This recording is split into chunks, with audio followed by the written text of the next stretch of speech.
If we do not understand white supremacy, we will be confused about who is used to do what against whom. Soldier was not born to make white people feel comfortable. I am African first. I am black first.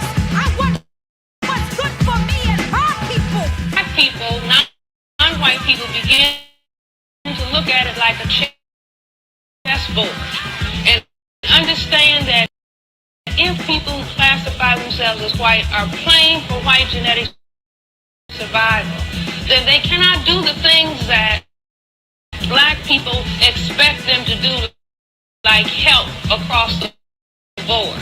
And that black people are going to have to get accustomed to playing the black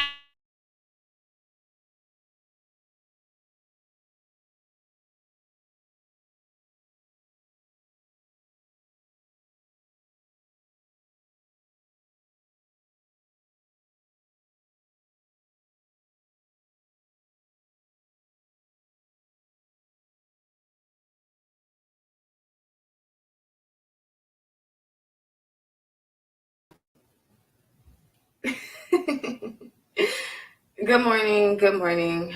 Station head is already queued up. Give me a second. Yeah, I already got station head queued up. Hopefully, you feel me? I don't have problems with the connection. I just added I just did some other stuff. So, we'll see. How y'all doing? Good morning. This is episode 3, but the first episode of 2022 of the many ways white supremacy has got us fucked up. Got me fucked up. Got you fucked up too. Okay? School is in session. Welcome. Come in, come all, come on, come all. Today we will be talking about how the war on drugs became an attack on Black education. I'm not gonna be on here all like that because I got a presentation. This is a Saturday school. You understand what I'm saying to you? Saturday school. So y'all, we need to get it together. Okay. Got some tea here. So I am about to share my screen with y'all. So let's get it. Let's get it popping.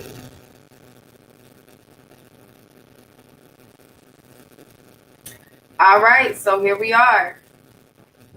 The many ways white supremacy has got me fucked up. Okay, how the war on drugs, the true attack on Black education. This is a R for Us production. Okay. Also, with this particular presentation, with this particular class, I will not be here for a long time. I'm here for a good time, not a long time. Okay. All right. So yeah, I just wanted to be clear on that. We won't be here for long. Let me go ahead and put my phone on Do Not Disturb. I got time for that. All right. So let's begin.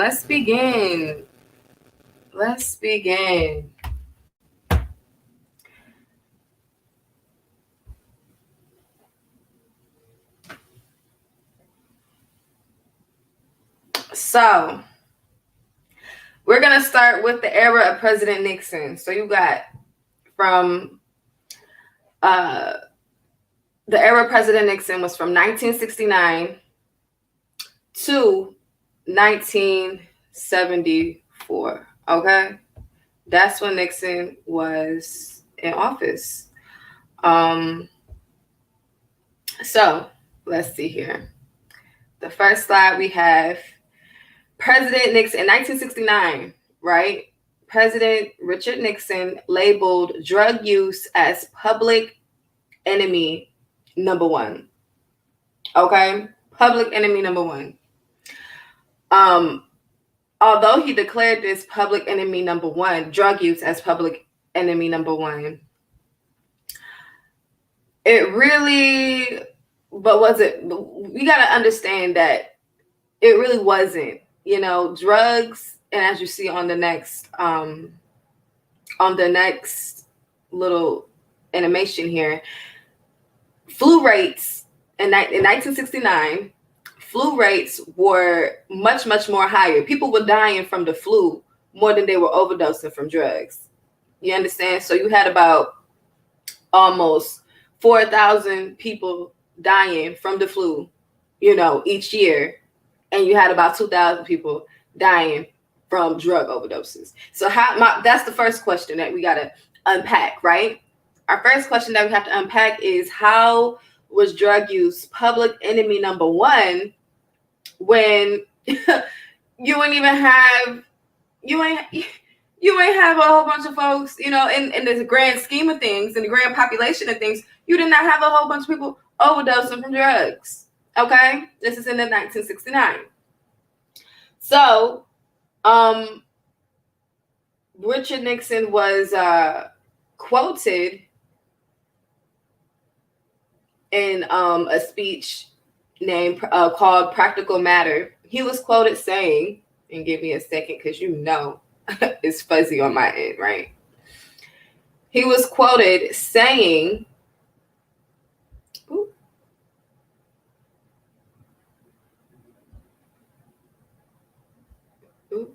he was quoted saying, you have to face the fact that the whole problem is really the blacks. Okay?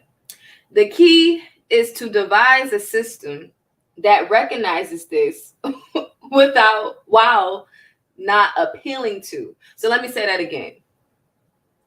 He gave a speech called Practical Matter in 1969, and he was quoted saying, you have to face the fact that the whole problem is really the blacks. The key is to devise a system that recognizes this while not appealing to. And then you got when he labeled drug use as public enemy number one. All right.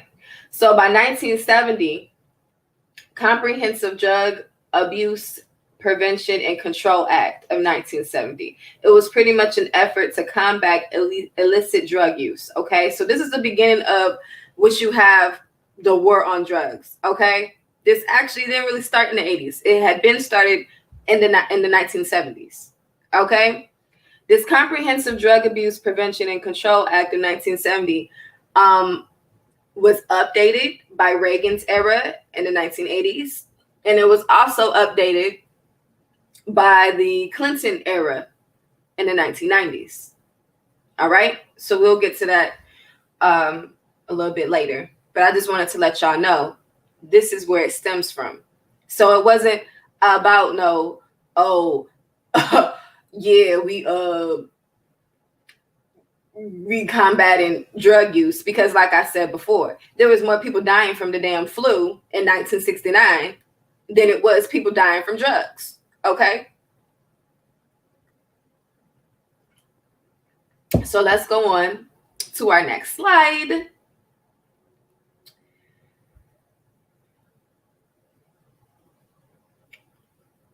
So from 1979 to 1990, you have the Nicaraguan Revolution.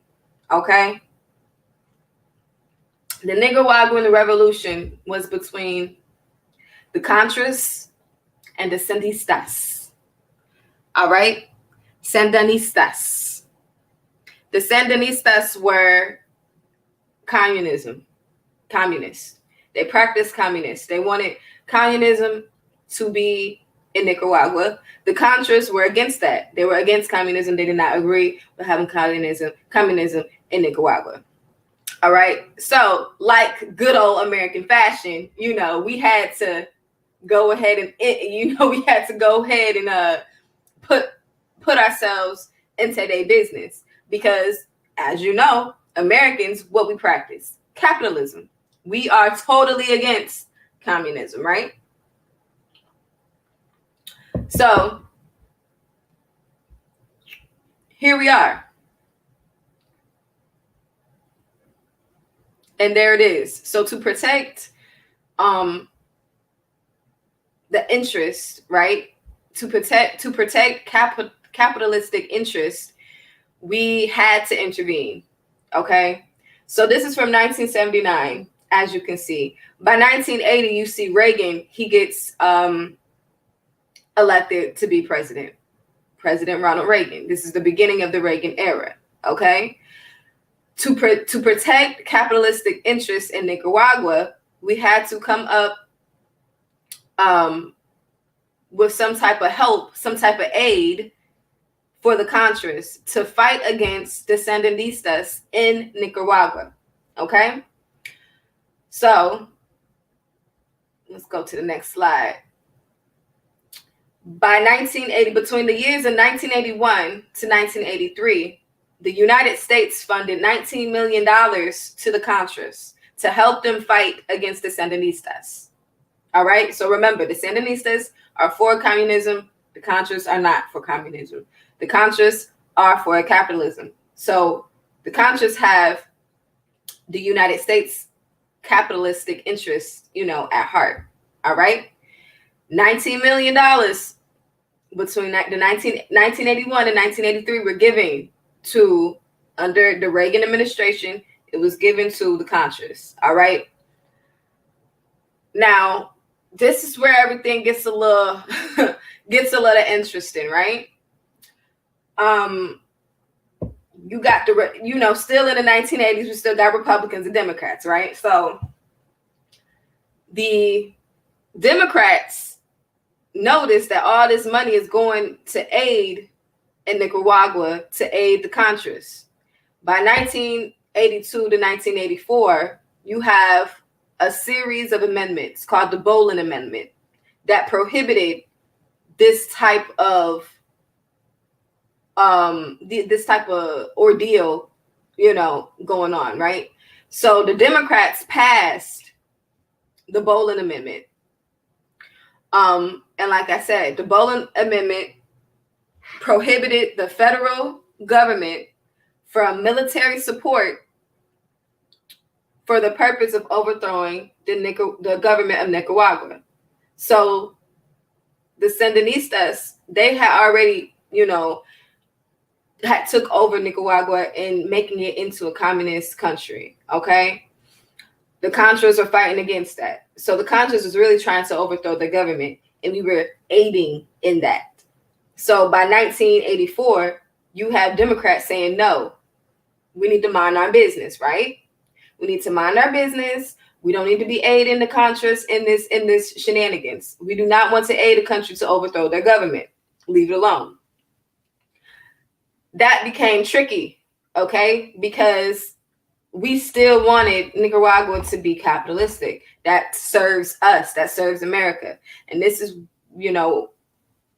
why one of the reasons why we always get into meddling into other people's business, other countries' business, to protect our capitalist interests. It's not about no damn democracy. It's not about no, we going to protect such a, nah. It's about the money. It's about the money, okay? So by 1985, this is where you have the Iran-Contra affair. So I'm going to just give you a little bit of background on that. You had Iran and Iraq. They were going, they were at war with one another, okay? We had already had troops over there. I want to say in Iran, okay? We already had troops over there. And some of our troops got held hostage during this situation. All right. So the Iran-Contra affair was pretty much a deal,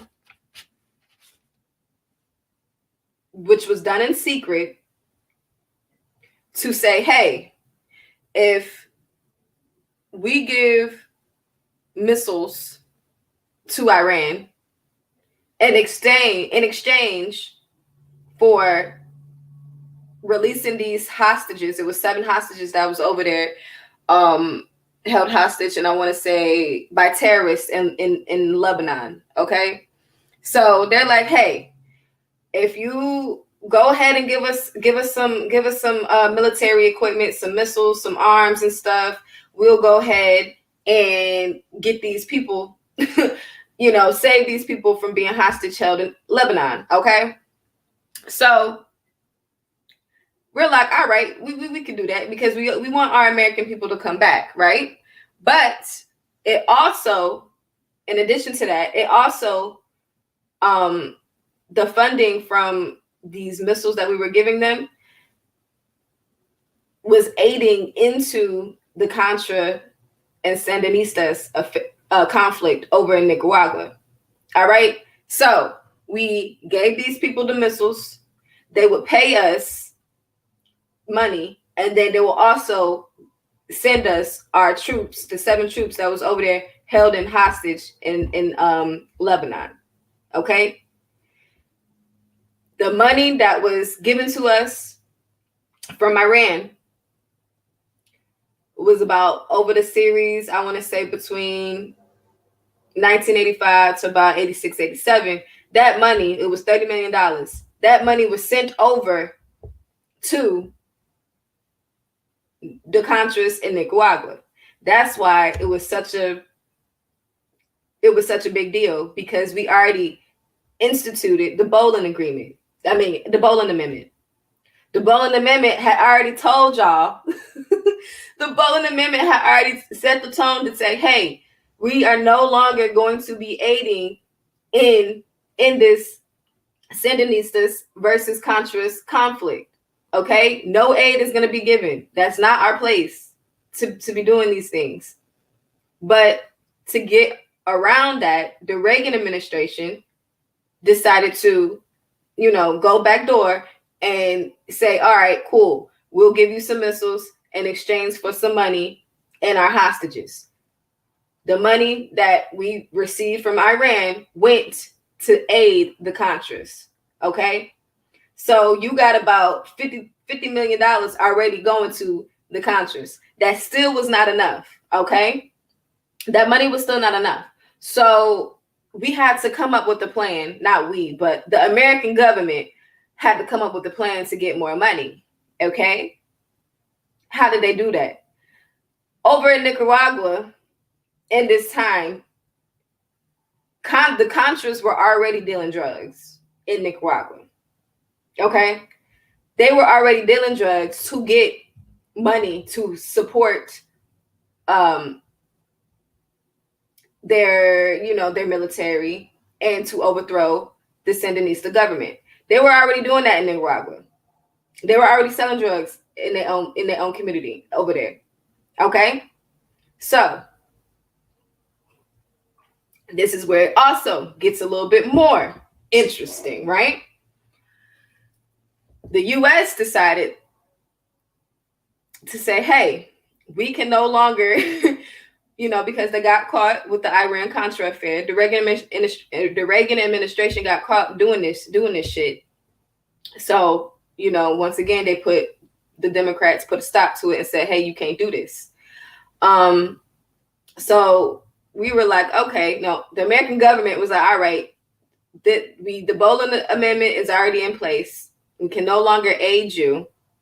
We need to come up with a plan to get you more money to protect our capitalist interest over in Nicaragua. Okay? This is where you see an increase of drug use. It's not this shit just didn't fall out of thin air. No, this shit was a devised plan. Okay? So, like I said before, the Contras was already over there dealing drugs. So we decided, the American government decided to say, hey, well, we could also, to assist you with overthrowing the Sandinistas and assist of overthrowing communism, we might as well get into this drug trade too. Okay? So the FDA, the CIA, were put in place to take these drugs that the Contras were already dealing over in Nicaragua and to go ahead and expand that drug trade over here to the United States. All right? That's what happened. That's where we get these quote unquote war on drugs. It was a devised plan to protect capitalist interest for the United States government. All right? So yeah, that's just a little bit of background on how the hell we got to this crack cocaine epidemic from the 1980s throughout the 1990s. Okay, that's how we got there. It was a devised plan by the U.S. government to aid the Contras to overthrow communism, to protect America's capitalist interests. Okay, I want y'all to understand that. And then, of course, going back to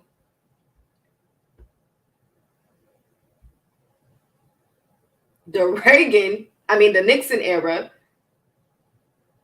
they already wanted to devise a plan to, quote unquote, deal with the blacks. Okay? The problem is the blacks. So we need to devise a plan to recognize that the blacks are a problem with that, while not appealing to. So here we go. Here we go with the bullshit and these war on drugs. Okay. So by 1986, you have the Anti-Drug Abuse Act. Okay.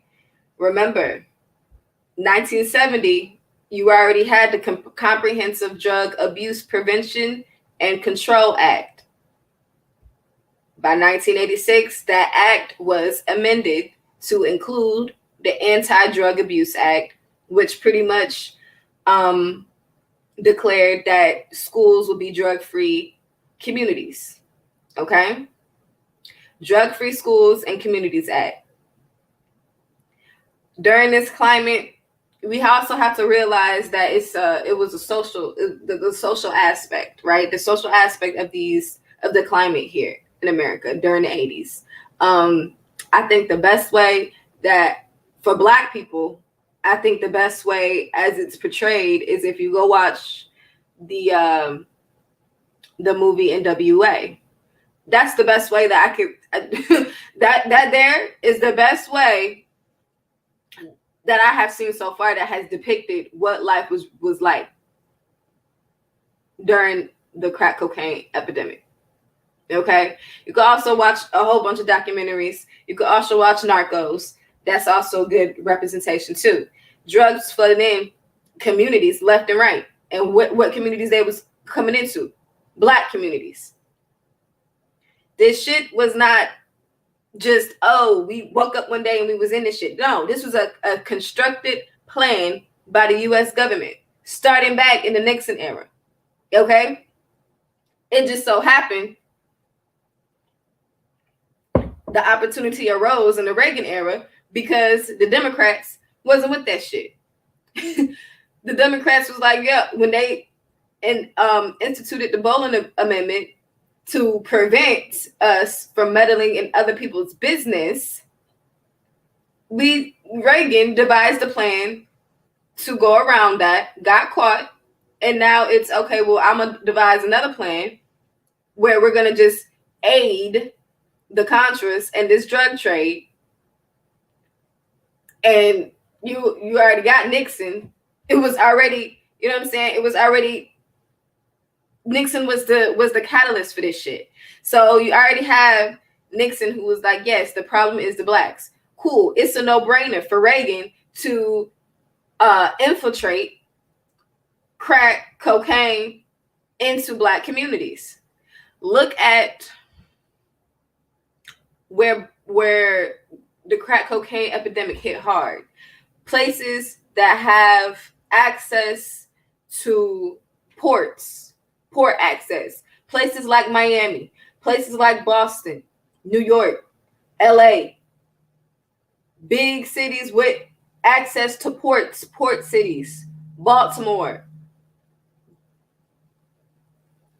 It was it like I said, it's not by it just wasn't one day we woke up into this shit, yo. No, that's not what happened. It was a devised plan. And I really want y'all to understand, my black people, I really want y'all to understand that. Okay? I really want y'all to understand the insidious shit that the American government does. And then they paint themselves as, oh, we're doing this for freedom. We're doing this for democracy. No, no, no, no, no, no, no. You're doing it to protect your interests, your capitalist interest. Okay? So by 1986, college enrollment for Black men dropped 10%. Mind you, Black people as a whole we had already increased our enrollment into college in the 1970s, from the late 1960s, 70s, and early 80s. By 1986, shit dropped. For Black men specifically, dropped 10%. Okay? Let me make sure we on the same page. Hey, we on the same page. Okay, cool. And then you also had, between 1980 to 1989, the arrest of Black men for drug sales and manufacturing rose by 219%. Let me say that again. The arrest of Black men for drug sales and manufacturing or use. So if Black men use drugs, sold drugs, or manufacture the drugs, you know, look at the figure of the wrist and you know, making cocaine into crack. The arrest rate rose for Black men by 219%. Even though, let's not forget, there is no disparity when it comes to Black people doing drugs and white people doing drugs. We do the shit at the same rate. Okay? It's not like Black people do more drugs than white. No. White people and Black people do this shit at the same rate. Okay? Nixon wanted to fix the Blacks and fix the problem of the Blacks, and this is how Reagan did the shit. Okay? So now you have education, the education piece. So like I said, you had the Drug-Free Schools and Communities Act. The Drug-Free Schools and Communities Act, I think that was what, 1986? It incarcerated persons. So remember, there was 200, the arrest rate for Black men during the 1980s rose to 219%. By the time 1986 came, you had the Drug-Free Schools and Communities Act, which pretty much stated that incarcerated persons are ineligible for both federal Pell Grants and student loans while in prison. Okay? And these weren't just, you know, oh, we're going to give you about 2 years and then you go to rehab. No. These were, oh, you selling crack cocaine, you selling weed, oh, baby, 30 years. Football numbers, you understand me? Oh, you got 30 years. You got 40 years, 20 years. Very draconian. And when draconian just means harsh. Very harsh penalties for the most little. You can have just a little bit on you. It didn't even have to be a lot. Don't let it be a lot. Because now you see about 50, you not life. You understand? You had a little nugget of weed on you, had maybe a little rock, of cocaine, maybe a little bump. I mean, a little rock crack, maybe a little bump of cocaine. You was going to prison for football number time. 20 years, 30 years, 40 years to life in prison. Okay? Drug convictions can limit a young adult's ability to receive student aid from the government even after release. All right? So even if they, did their sentence, let's just say they so happen to get 15 years. Let's just say a 15-year-old young black boy got caught up, wrong place, wrong time, got 15 years. By the time he's 30, he still can't receive student aid if he wanted to go back to college and pursue his education, even get his damn GED. He wouldn't be able to do it. Okay?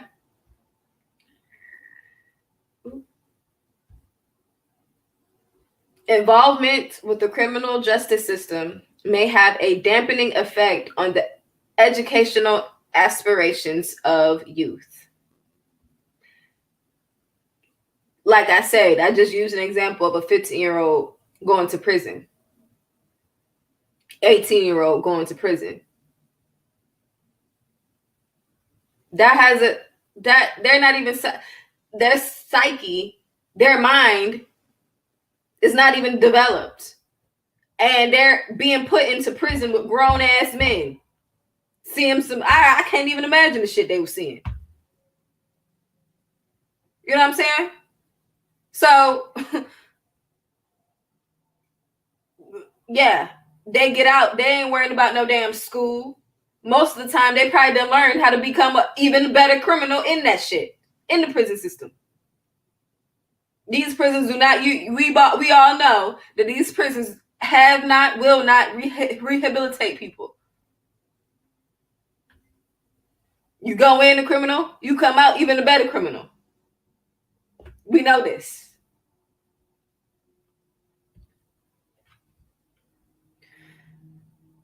So now we're moving into the 90s. This is Clinton. Okay. Safe and Drug-Free Schools and Communities Act of 1994.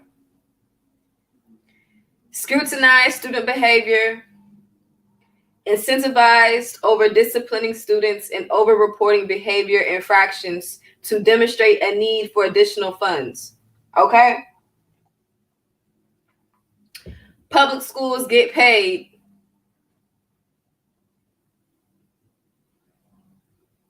What is this? Oh.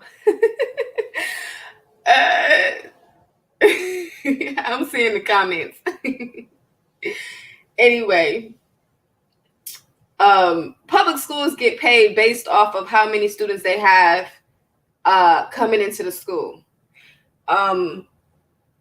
They get paid based off attendance. So some of the schools that I have worked in have they have something that's called Count Day. Okay, Count Day. We encourage our students to be present on Count Day because Count Day is where we have all the students in the school and we get to actually see our numbers for that particular school, so we can then report how many students we actually have in that school on a daily basis to the state government. That state government also reports it to the federal government to receive funding. Okay? So the reason why we have, count days and stuff like that is because we need the funding. Schools need the funding. So in this case, you had a lot of school systems, public school systems at that were, also had these very, very harsh, very, very harsh ways of disciplining students, right? Students were getting written up for the most basic thing, insubordination. What the hell is insubordination? A student can have a disagreement with a teacher. Insubordination. get written up, get suspended. Get written up, get in school suspension. That's reported, written down by the school, by the principal. The shit is going to the state government. They send it to the federal government to receive funding for the littlest things. This is where you also see the school to prison pipeline come into play. Okay? You had zero tolerance policies, mandated harsh punishments for students' behavior.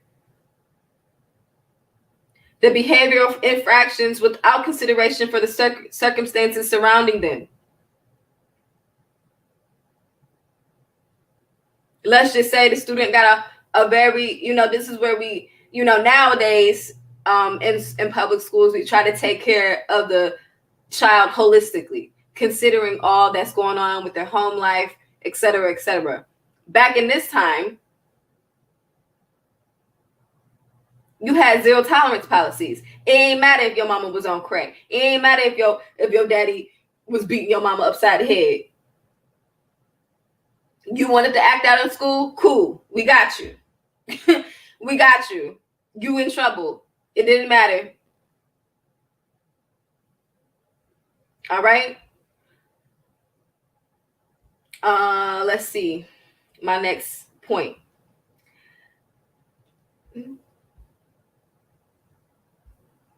And this act, the Safe and Drug-Free Schools and Communities Act of 1994, also mandated schools to report specific student behavior to the criminal justice or juvenile delinquency system. Then I just say the school to prison pipeline, this is where it started. This is how the war on drugs became an attack on Black education. And the reasons why I say that is because this was not happening in suburban schools. This was happening in urban communities, urban schools. I already said urban is code word for Black. I want you, I don't know where y'all live, but I really, really want you guys to go to your nearest urban city. A city like Cleveland, Ohio. A city like Detroit, Michigan. Los Angeles. Atlanta. Houston, Texas. Go to your nearest urban area and you tell me, even to this day, you tell me how many Black folk in comparison to white folk. I mean, nowadays you probably got a little bit more sprinkle of white folk due to gentrification, but I'm pretty sure that town, or not that town, but the city is still overwhelmingly Black. There's a reason for this. This shit was not going on in no suburban school. This was going on in urban schools. So whatever the student, and most of the time it was geared toward Black boys. Black boys will act out in school. Their behavior will be reported and it'll be submitted to the criminal justice or juvenile delinquency system. So not only are they getting in trouble at school, they got a damn almost got a, they got a also fear that if they get in trouble in school that they might get arrested and get sent to the damn detention home. Depending on what it was. Maybe a fight broke out, a brawl. Everybody getting arrested and going to the detention home. This is where you also have school resource officers in the school. You got metal detectors in the school. Yeah, it's for safety reasons, but it's also to get hemmed up. I have witnessed. I used to actually volunteer at a high school in Atlanta, and I witnessed this shit. Young boys, young men, they'll fight each other. High schoolers, they will fight each other, get caught up, and it's just kiddie shit. Oh, such and such talking about my mama, such and such talking about my shoes I got on, and it's just just kids being kids, kids being kids, and fighting each other. They call the Atlanta public schools police, and they got these young men, 14, 15 years old, 16, 17 years old, in cuffs, escorting them out of the building. Where are they going? Oh, they're going to the damn police department, and it's getting on their record. This is where you have this shit come from. The Safe and Drug-Free Schools and Communities Act of 1994. What do you think that does to a young man's psyche who's already going through a lot at home most of the time? What do you think? What do you think? Do you think they're going to gain the confidence to do better, to be better? No. They're going to get into that cycle of doing wrong. And sometimes they already have been introduced to the lifestyle of fast money because they're already in poverty. They probably already know what it's like to go without. So they're looking up to older students or older high school dropouts that's making this little fast money, fast cash, and they get caught up.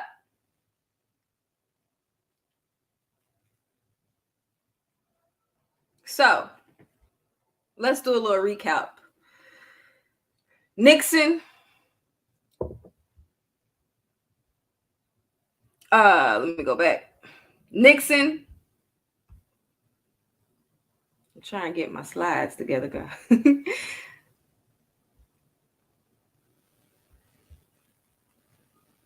Let me go back. 1969, in a speech, Nixon stated, in his speech, A Practical Matter, Nixon stated, this is in 1969 now, you have to face the fact that the whole problem is really the blacks. The key is to devise a system that recognizes this while not appearing to. Okay? Cool. By 1980s, you have the Nicaraguan Revolution. This is prime opportunity for America to go ahead and start this increase of drugs infiltrating America. Okay? Prime opportunity. Nicaraguan Revolution was between the Sandinistas and the Contras. Sandinistas were communist. Contras were against communism. There was a series of amendments, the Bolin Amendment, that prohibited the American government to aid the Contras because we were already aiding them in the early 80s. We already gave them $19 million. Okay? The Democrats passed the Bolin Amendment to say, hey, nah, we're not doing that. We need to mind our business. And also, I don't have a dog in the the Democrat versus a Republican fight. I look, I got my own opinion on that. So I'm not over here saying that the Democrats is good. No, that's not what I'm saying. It's not what I just want you guys to understand where we were politically in the 1980s and where everybody stood. Once again, the Reagan administration backdoored the Bolin Amendment by creating the Iran-Contra affair, where we sent $30 million to the Contras. The reason why we got that $30 million is because we were giving missiles to Iran in exchange for money and in exchange for the freedom of American hostages. Okay? Like I said earlier, the Contras was already dealing drugs in Nicaragua. They were dealing drugs because they needed money to support the military to overthrow the Sandinistas. So it was a no-brainer for Reagan to say, hey, we got caught with this Iran-Contra affair. We can't send you no more money. But what we can do is help you out with this drug shit, this drug trade. Go ahead and send, send some cocaine over here. Send some cocaine over here. And we'll be able to go ahead and make money off of that drug trade to send back to you to support the overthrow of the Sandinistas, communism. And of course, to look like we were doing good for the community, right? You had anti-drug laws and acts passed. You had, quote unquote, the war on drugs. Legislation. Just say no. But in reality, the Reagan administration was the people that set it up. They set it up. And once again, these drugs were not infiltrated to the damn suburbs. They were infiltrated in port cities, cities that have access to international trade. LA, Baltimore, Boston, New York, Miami.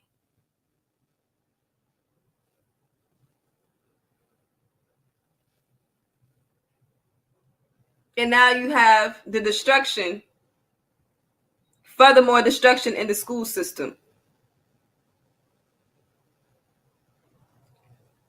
With folks who incarcerated people who maybe done been to jail, been to prison, did their time. Now they want to come out and better themselves, and they can't do it. They can't further their education because they are ineligible for the grants and student loans to pay for the shit.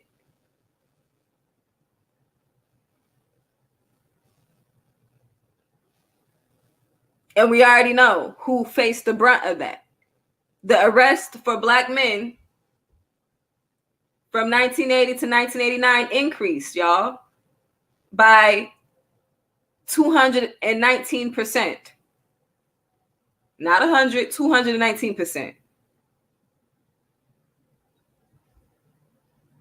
And here we are.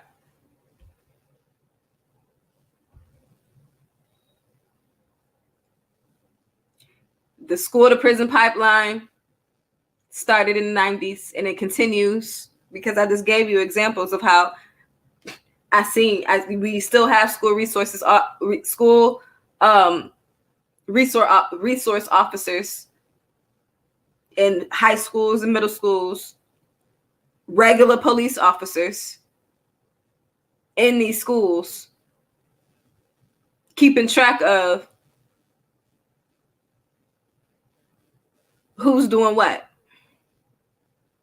And it's not just for student safety. You understand? It's not just for student safety. Because I get it, we do have fights and stuff in schools that could, get out of hand, but it's not every day. It's not every day. Most of the time, these officers are disciplining students who, like I said, insubordination. Maybe they talk back.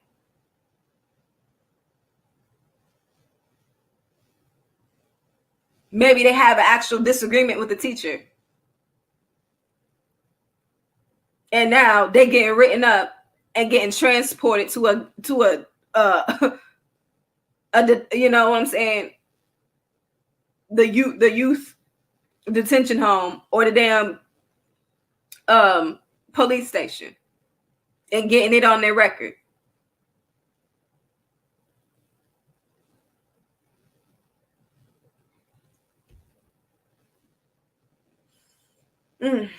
So this has been a serious talk on how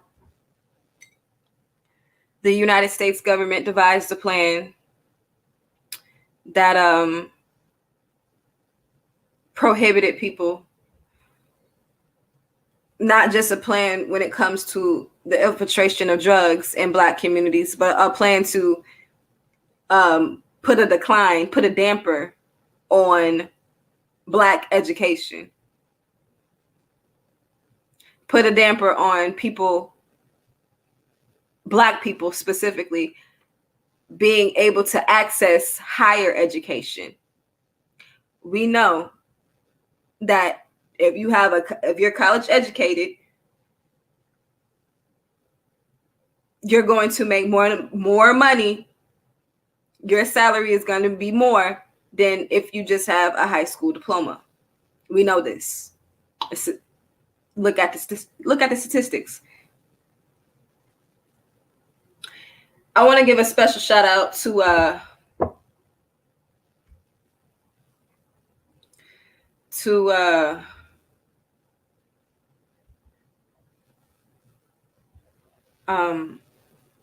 one of my professors that really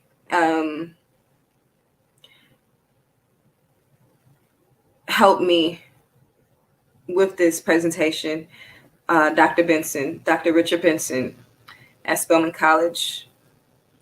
I'll be having way more discussions. Well, not way more, but I'm also going to be having a little bit more discussions on how the public school system was actually resegregated, I guess, because you already know we had the whole American idea of desegregations in public schools, but I really want to paint the picture that by the time the war on drugs was occurring, most of these schools in the urban area were Black. We'll get to that later. That'll be another topic, another presentation. But yeah, this is, like I said, this was not a this was not just oh yeah, we're just, you just have this problem out of the blue. No, this was a plan, a devised plan, a plan that was devised to protect American capitalist interest in Nicaragua. That's what the war on drugs was really about. And it was painted to be this, oh, we're helping the community. We're going to be tough on drug crime. Yeah, you going to be tough on drug crime, all right?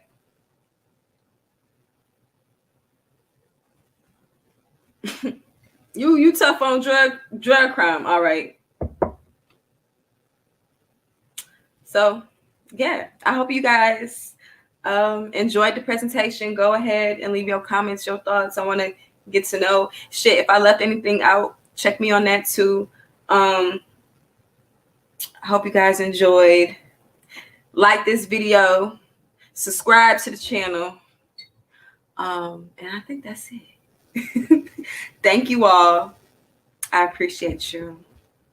Until next time, stop what you're doing and learn something, or history will repeat itself. Okay, this is T, your hostess with this hypnosis, and I just gave you the latest dose of white shenanigans. Okay, be blessed.